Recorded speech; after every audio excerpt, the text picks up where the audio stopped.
Big boss 12ರ season start ಆದಾಗಿಂದ ಇಲ್ಲಿವರೆಗೂ ಒಬ್ಬ ವ್ಯಕ್ತಿಗೋಸ್ಕರ big boss ನಾವು ನೋಡ್ತಾ ಇದ್ದೀವಿ ಅನ್ನೋ ಮಟ್ಟಕ್ಕೆ ಬಿಗ್ ಬಾಸ್ ನ ತಂದಿಟ್ಟಿರುವಂತ ಒಬ್ಬನೇ ಒಬ್ಬ ವ್ಯಕ್ತಿ ಯಾರು ಅಂದ್ರೆ ಅದು ನಿಮ್ಮೆಲ್ಲರ ಗಿಲ್ಲಿ ನಟ ಅಲಿಯಾಸ್ ಮಳವಳ್ಳಿ ನಟರಾಜ್. ಎಸ್, ಇವತ್ತು ನಾವು ಒಂದು ಟಿವಿ ಶೋಸ್ ನೋಡ್ತೀವಿ, ಇಲ್ಲ ಯಾವುದೋ ಒಂದು ಪ್ರೋಗ್ರಾಮ್ ನೋಡ್ತೀವಿ ಅಂದ್ರೆ ಅಷ್ಟು ಜನಕ್ಕೋಸ್ಕರ ನೋಡ್ತಾ ಇರ್ತೀವಿ. ಇವ್ರು ಚೆನ್ನಾಗಿ ಮಾಡಿರ್ತಾರೆ, ಇವ್ರು ಚೆನ್ನಾಗಿ ಮಾಡಿರ್ತಾರೆ. ಬಟ್ ಆದ್ರೆ ಒಂದು ಟಿವಿ ಶೋನ ಒಬ್ಬ ವ್ಯಕ್ತಿ ಹಿಡಿದಿಟ್ಕೊಂಡು TRP king, yes, TRP king ಅಂತ ಕೂಡ ಹೆಸರು ಮಾಡಿದಂತ ವ್ಯಕ್ತಿ ಗಿಲ್ಲಿ ನಟ.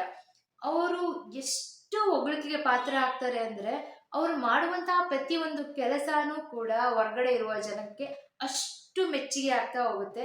ಸೊ ಹಾಗಾಗಿ ಒಂದು ಸಣ್ಣ ಮಗುವಿಂದ ಹಿಡಿದು ಹಣ್ಣು ಮುದುಕರವರೆಗೂ, ಮುದುಕಿಯರವರೆಗೂ, ವಯಸ್ಸಾದವರವರೆಗೂ ಅಷ್ಟು ಮಟ್ಟಕ್ಕೆ ಗಿಲ್ಲಿ ಗಿಲ್ಲಿ ಗಿಲ್ಲಿ ಗಿಲ್ಲಿ ಅನ್ನೋ ದೊಡ್ಡ ಹೆಸರುಗಳಿಂದ ಇವತ್ತು ಅವ್ರಿಗೋಸ್ಕರ ರ್ಯಾಲಿ ನಡೀತಾ ಇದೆ, ಅವ್ರಿಗೋಸ್ಕರ ಪೂಜೆ ನಡೀತಾ ಇದೆ, ಅವ್ರಿಗೋಸ್ಕರ ಹೋಮ ನಡೀತಾ ಇದೆ, ಅವ್ರಿಗೋಸ್ಕರ ವೋಟಿಂಗ್ ಅಂತೂ ಕಂಟಿನ್ಯೂಸ್ ಆಗಿ ನಡೀತಾ ಇದೆ. ಒಬ್ಬನೇ ಒಬ್ಬ ವ್ಯಕ್ತಿಗೋಸ್ಕರ ಇಡೀ ಕರ್ನಾಟಕ ಕಾಯ್ತಾ ಇದೆ. ಭಾನುವಾರ ವಿನ್ನರ್ ಯಾರಾಗ್ತಾರೆ ಅಂತ ಯಾರು ಅನ್ಸ್ಕೊಂತಿಲ್ಲ. ಭಾನುವಾರ ವಿನ್ನರ್ ಗಿಲ್ಲಿನೇ ಆಗ್ತಾನೆ ಅನ್ನೋ ಕಾನ್ಫಿಡೆನ್ಸ್ ಪ್ರತಿಯೊಬ್ಬರಿಗೂ ಇದೆ. ಈ ಸಲ ವಿನ್ನರ್ ಗಿಲ್ಲಿ ಗಿಲ್ಲಿ ಗಿಲ್ಲಿ ಅಂತಾನೆ ಎಲ್ರೂ ಹೇಳೋಣ, ಗಿಲ್ಲಿನೇ ಗೆದ್ದು ಬರ್ತಾನೆ ಅನ್ನೋ ಕಾನ್ಫಿಡೆನ್ಸ್ ಎಲ್ರಿಗೂ ಇದೆ. ಬ್ಯಾಂಗ್ಳೂರಲ್ಲಿ ಇವರ ಚಾಪ್ ಮೂಡಿಸ್ಕೋಬೇಕಾದ್ರೆ ಸ್ವಲ್ಪ ಕಷ್ಟಗಳಿರುತ್ತೆ. ಅಷ್ಟು ಸುಲಭವಾಗಿ ಕನ್ನಡ ಇಂಡಸ್ಟ್ರಿ ಇವರು ಬೆಳೆದು ನಿಂತ್ಕೊಂತಾರೆ ಅನ್ನೋದು ತುಂಬಾ ಸುಲಭ ಅಲ್ಲ. ಯಾಕೆ ಅಂದ್ರೆ ಯಾರ ಹತ್ರ ಚಾನ್ಸ್ ಕೇಳಿದ್ರು ಅವ್ರು ಹೇಳೋದು ಒಂದೇ, ನಿನಗೇನು ಅನುಭವ ಇದೆ, ನಿನಗೇನು ಅನುಭವ ಇದೆ ಅಂತ. ಆದ್ರೆ ಇವ್ರ ಮನ್ಸಲ್ಲಿ ಒಂದು ಪ್ರಶ್ನೆ ಮೂಡ್ತಾ ಇತ್ತು, ನೀವು ನನ್ ಚಾನ್ಸ್ ಕೊಟ್ರೆ ತಾನೇ ನನ್ಗೆ ಅನುಭವ ಅನ್ನೋದು ಬರುತ್ತೆ ಅಂತ. ಸೊ ಅವಾಗ ಯಾರು ಚಾನ್ಸ್ ಕೊಡ್ದಲೇ ಇರೋ ಕಾರಣಕ್ಕೆ ಇವರು ಒಂದು ಶಾರ್ಟ್ ಮೂವಿ ಮಾಡೋಣ ಅಂತ ಡಿಸೈಡ್ ಮಾಡ್ಕೊಂತಾರೆ. ಶಾರ್ಟ್ ಮೂವಿ ಮಾಡಕ್ಕೆ ಫಸ್ಟ್ ಇವರು ಯೂಸ್ ಮಾಡುವಂಥದ್ದು ಅದೇ ನಲ್ಲಿ ಮೂಳೆ. ಅವರ ಮೊದಲನೇ ಶಾರ್ಟ್ ಮೂವಿ ನಲ್ಲಿ ಮೂಳೆ. ಹೌದು, ನಲ್ಲಿ ಮೂಳೆ ಈ ಶಾರ್ಟ್ ಫಿಲಮ್ ಮಾಡಿದ ಮೇಲೆ ತುಂಬಾ ಅಂದ್ರೆ ತುಂಬಾ ಜನಕ್ಕೆ ಇವರು ಪರಿಚಿತರ ಆಗ್ತಾರೆ. ಯೂಟ್ಯೂಬ್ ಮೇನ್ ಇವ್ರದ್ದು ಆಕ್ಟಿಂಗ್ ಸ್ಟಾರ್ಟ್ ಆಗಿದ್ದೆ, ಆಕ್ಟಿಂಗ್ ಅಲ್ಲಿ ತುಂಬಾ ಚೆನ್ನಾಗಿದಾರಪ್ಪ ಇವ್ರು, ಇಷ್ಟು ಚೆನ್ನಾಗಿ ಮಾಡ್ತಾರೆ ಅಂತ ಗೊತ್ತಾಗಕ್ ಕಾರಣನೇ ಯೂಟ್ಯೂಬ್. ಸೊ ಯೂಟ್ಯೂಬ್ ಇಂದ ಇವರು ಝೀ ಕನ್ನಡಕ್ಕೆ ಬರ್ತಾರೆ. ಹೌದು, ಝೀ ಕನ್ನಡಕ್ಕೆ ಬಂದ್ಮೇಲೆ ಕಾಮಿಡಿ ಕಿಲಾಡಿಗಳು ಸೀಸನ್ 4 ಅಲ್ಲಿ ರನ್ನರ್ ಅಪ್ ಕೂಡ ಆಗ್ತಾರೆ. ಡ್ಯಾನ್ಸ್ ಕರ್ನಾಟಕ ಡ್ಯಾನ್ಸ್ ಅಲ್ಲಿ ಮತ್ತೆ ಬಜ್ಜಲಿ ಬ್ಯಾಚುಲರ್ಸ್ ಇದ್ರಲ್ಲಿ ಕೂಡ ಭಾಗವಹಿಸ್ತಾರೆ. ಯೂಟ್ಯೂಬ್ ಸ್ಕಿಟ್ ಇಂದ ಇವರು ಇಷ್ಟು ದೊಡ್ಡ ಮಟ್ಟಕ್ಕೆ ಬೆಳೆದು ನಿಂತ್ಕೊಂಡಂಗಾಯ್ತು. ಇವರು ಝೀ ಕನ್ನಡದಲ್ಲಿ ವರ್ಕ್ ಮಾಡ್ಬೇಕಾದ್ರೆ Bigg Boss 12, yes, Bigg Boss 12ಕ್ಕೆ ಇವ್ರ ಹತ್ರ ಅಗ್ರಿಮೆಂಟ್ ಮಾಡಿಸ್ಕೊಂತಾರೆ. ಅಂದ್ರೆ ಇನ್ನು ಬಿಗ್ ಬಾಸ್ ಸ್ಟಾರ್ಟ್ ಆಗೋ 6-7 ತಿಂಗಳ ಮುಂಚೆನೆ ಇವ್ರ ಹತ್ರ ಅಗ್ರಿಮೆಂಟ್ ಮಾಡಿಸ್ಕೊಂತಾರೆ, ನಮ್ಮ ಬಿಗ್ ಬಾಸ್ ಅಲ್ಲಿ ನೀವೇ ಕಂಟೆಸ್ಟೆಂಟ್ ಆಗಿ ಬರಬೇಕು ಅಂತ. ಎಸ್, ಅಷ್ಟು ಪಾಪ್ಯುಲರ್ ಆಗಿರುವಂತ ದೊಡ್ಡ ವ್ಯಕ್ತಿ. ಅಂದ್ರೆ ಯಾರು ಚಾನ್ಸ್ ಕೊಡದಲೇ ಇದ್ದಾಗ ನಾನೇ ಚಾನ್ಸ್ ತಗೊಂತೀನಿ ಅಂತ ಯೂಟ್ಯೂಬ್ ಸ್ಟಾರ್ಟ್ ಮಾಡಿ ಯೂಟ್ಯೂಬ್ ಅಲ್ಲಿ ಸ್ಕಿಟ್ಗಳನ್ನ ಮಾಡಿಕೊಂಡು ಅಲ್ಲಿಂದ ದೊಡ್ಡ ವ್ಯಕ್ತಿಯಾಗಿ ಬೆಳೆದು ನಿಂತ ನಿಮ್ಮೆಲ್ಲರ ಗಿಲ್ಲಿ ನಟ ಅಲಿಯಾಸ್ ಮಳವಳ್ಳಿ ಗಿಲ್ಲಿ ನಟ.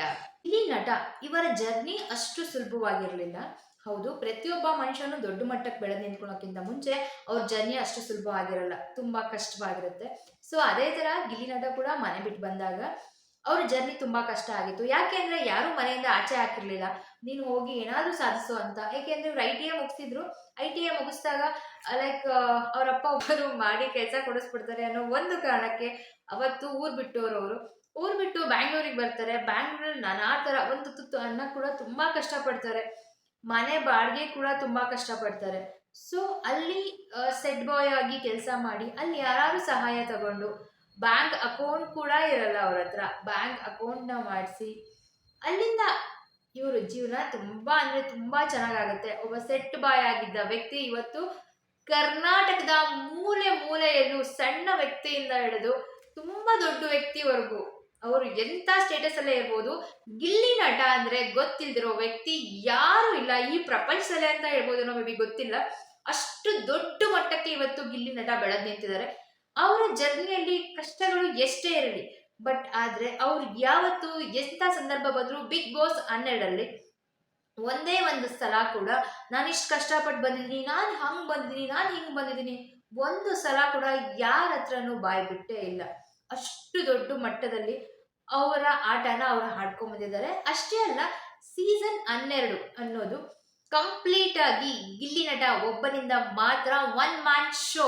ಎಸ್, ಒನ್ ಮ್ಯಾನ್ ಶೋ ಅಂತ ಇಡೀ ಕರ್ನಾಟಕನೇ ಮನಸಾರಿ ಒಪ್ಪಿ ಈಗ ಯಾರು ಬ್ಯಾಂಗ್ಳೂರಲ್ಲಿ ಇವರ ಚಾಪ್ ಮೂಡಿಸ್ಕೋಬೇಕಾದ್ರೆ ಸ್ವಲ್ಪ ಕಷ್ಟಗಳಿರುತ್ತೆ. ಅಷ್ಟು ಸುಲಭವಾಗಿ ಕನ್ನಡ ಇಂಡಸ್ಟ್ರಿ ಇವರು ಬೆಳಿತಾರೆ, ಬೆಳೆದು ನಿಂತ್ಕೊಂತಾರೆ ಅನ್ನೋದು ತುಂಬಾ ಸುಲಭ ಅಲ್ಲ.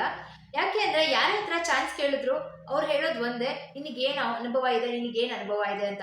ಆದ್ರೆ ಇವ್ರ ಮನ್ಸಲ್ಲಿ ಒಂದು ಪ್ರಶ್ನೆ ಮೂಡ್ತಾ ಇತ್ತು, ನೀವು ನನ್ ಚಾನ್ಸ್ ಕೊಟ್ಟಿದ್ದಾರೆ ನನ್ಗೆ ಅನುಭವ ಅನ್ನೋದು ಬರುತ್ತೆ ಅಂತ. ಸೊ ಅವಾಗ ಯಾರು ಚಾನ್ಸ್ ಕೊಡ್ದಲೇ ಇರೋ ಕಾರಣಕ್ಕೆ ಇವರು ಒಂದು ಶಾರ್ಟ್ ಮೂವಿ ಮಾಡೋಣ ಅಂತ ಡಿಸೈಡ್ ಮಾಡ್ಕೊಂತಾರೆ.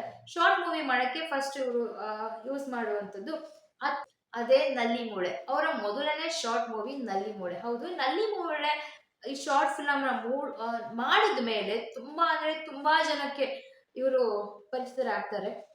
ಯೂಟ್ಯೂಬ್ ಮೇನ್ ಇವ್ರದು ಆಕ್ಟಿಂಗ್ ಸ್ಟಾರ್ಟ್ ಆಗಿದ್ದೆ, ಆಕ್ಟಿಂಗ್ ಅಲ್ಲಿ ತುಂಬಾ ಚೆನ್ನಾಗಿದಾರಪ್ಪ ಇವ್ರು, ಇಷ್ಟು ಚೆನ್ನಾಗಿ ಮಾಡ್ತಾರೆ ಅಂತ ಗೊತ್ತಾಗೋ ಕಾರಣನೇ ಯೂಟ್ಯೂಬ್. ಸೊ ಯೂಟ್ಯೂಬ್ ಇಂದ ಇವರು ಝೀ ಕನ್ನಡಕ್ಕೆ ಬರ್ತಾರೆ. ಹೌದು, ಝೀ ಕನ್ನಡಕ್ಕೆ ಬಂದ್ಮೇಲೆ ಕಾಮಿಡಿ ಕಿಲಾಡಿಗಳು ಸೀಸನ್ 4 ಅಲ್ಲಿ ರನ್ನರ್ ಅಪ್ ಕೂಡ ಹಾಕ್ತಾರೆ. ಡ್ಯಾನ್ಸ್ ಕರ್ನಾಟಕ ಡ್ಯಾನ್ಸ್ ಅಲ್ಲಿ ಮತ್ತೆ ಬಜ್ಜಲಿ ಬ್ಯಾಚುಲರ್ಸ್ ಇದ್ರಲ್ಲಿ ಕೂಡ ಭಾಗವಹಿಸ್ತಾರೆ.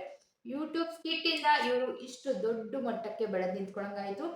ಇವರು ಝೀ ಕನ್ನಡದಲ್ಲಿ ವರ್ಕ್ ಮಾಡ್ಬೇಕಾದ್ರೆ Bigg Boss 12, yes Bigg Boss 12ಕ್ಕೆ ಇವ್ರ ಹತ್ರ ಅಗ್ರಿಮೆಂಟ್ ಮಾಡಿಸ್ಕೊಂತಾರೆ. ಅಂದ್ರೆ ಇನ್ನು ಬಿಗ್ ಬಾಸ್ ಸ್ಟಾರ್ಟ್ ಆಗೋ 6-7 ತಿಂಗಳ ಮುಂಚೆನೆ ಇವ್ರ ಹತ್ರ ಅಗ್ರಿಮೆಂಟ್ ಮಾಡಿಸ್ಕೊಂತಾರೆ, ನಮ್ಮ ಬಿಗ್ ಬಾಸ್ ಅಲ್ಲಿ ನೀವೇ ಕಂಟೆಸ್ಟೆಂಟ್ ಆಗಿ ಬರಬೇಕು ಅಂತ.